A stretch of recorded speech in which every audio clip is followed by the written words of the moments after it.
Hey guys, what is up? Thank you so much for stopping by and checking out my channel as always. For those of you who are new here, my name is Daniel Akimpelu, aka I.O., and my goal is to impact the world with music and to inspire and teach you all how to do the very same thing. In today's video, I'm going to be talking about how to make a fun disco beat. Did somebody just say disco? Get out right now. Give me right now. Or what right now? You don't scare me.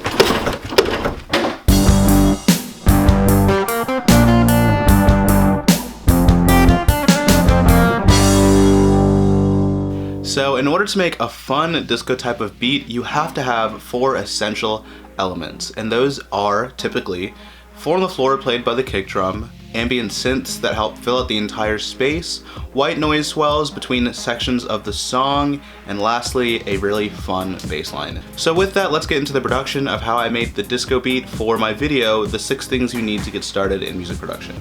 So in the intro, it starts out with a really big white noise cascade, which is basically just the white noise decrescendoing into the first few bars of the song, and that kind of starts off and sounds like this.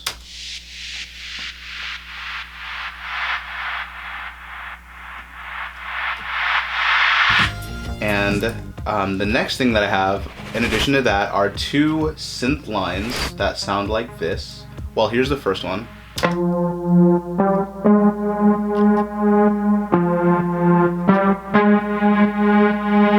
And here's the second one.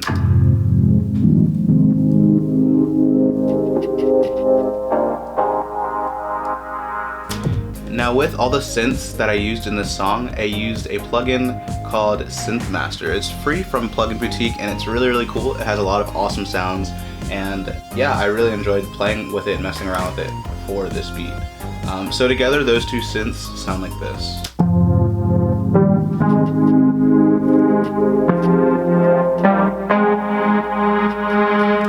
And all together with the white noise sounds like this.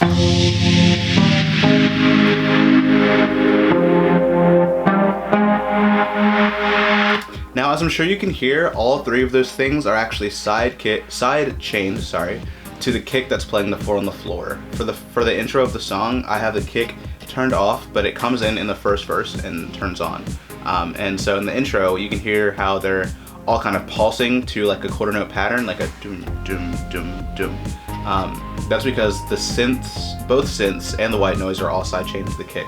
So they have like this cool pulsing feel, which is also very characteristic of disco music. So in the first verse, all of those things stay the same, except that the kick turns on like I just said. So the first verse sounds like this. Oh, my bad, sorry, it sounds like this.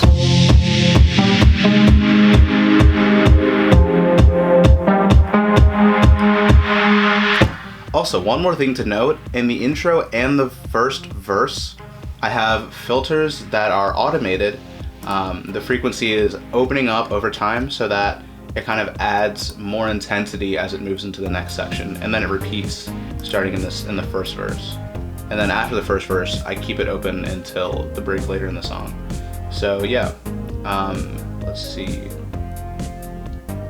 In the second verse, the hi-hats and the snare enter, and the hi-hats play on the and or the te of the beat. So instead of hitting on the 1, 2, 3, or the 4, it's hitting on the and. So it's like 1 and 2 and 3 and 4 and the snare of course enters as well, and that's playing on the 2 and 4 as it basically always does.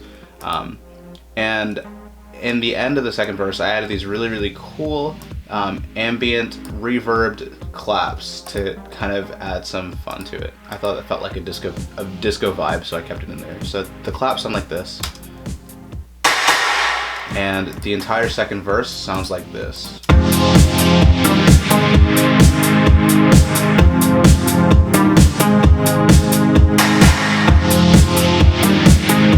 And then into the pre-chorus, it's basically everything stays the same, and that just all repeats together.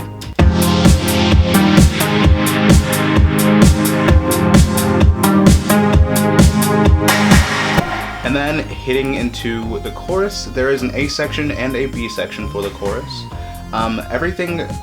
All the structure that I've already talked about stays the same. The synths are both there, the white noise is there, and that same drum pattern is there as well. The only thing that is different is that I have a Moog bass line that enters in, and I also have a lead synth that enters as well. And for the A section of the chorus, the synth is filtered, and the filter then turns off in the second chorus, so it adds a lot of energy. So I'll play you the chorus so you can kind of hear what that sounds like from the end of the pre-chorus.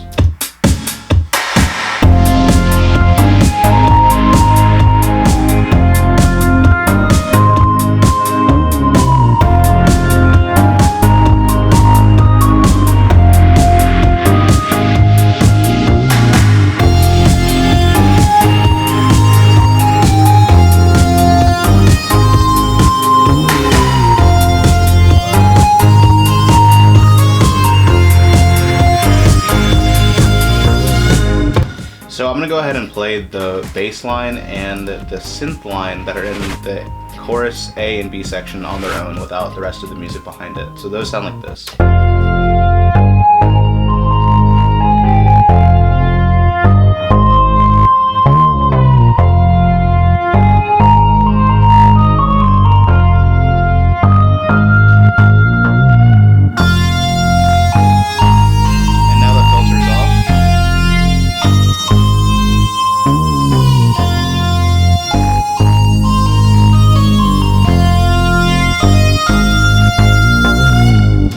And then after that, I have a break section, which is also super characteristic of house and disco beats. So that's basically the same as the first verse.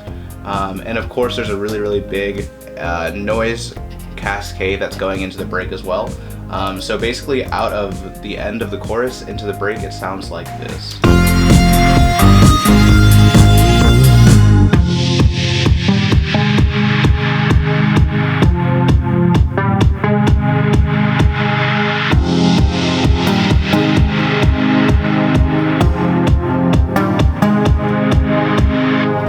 And then it repeats into the chorus A and B section again.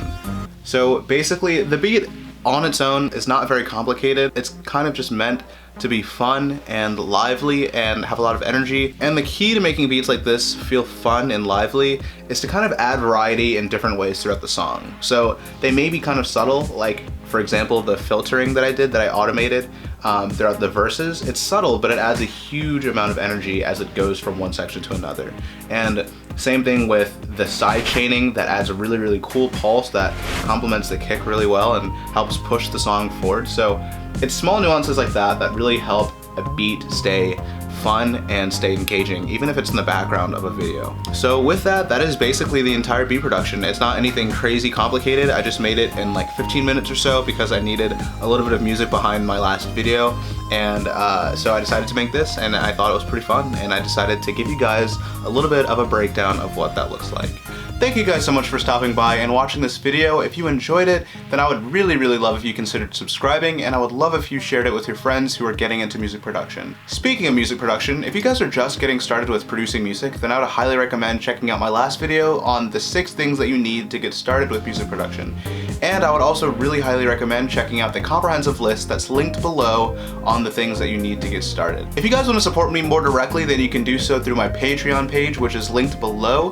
It only costs $4 a month, and it really helps me to continue making these videos for you guys as an independent artist and producer. With that, I will see you guys next Monday with a new video. See ya.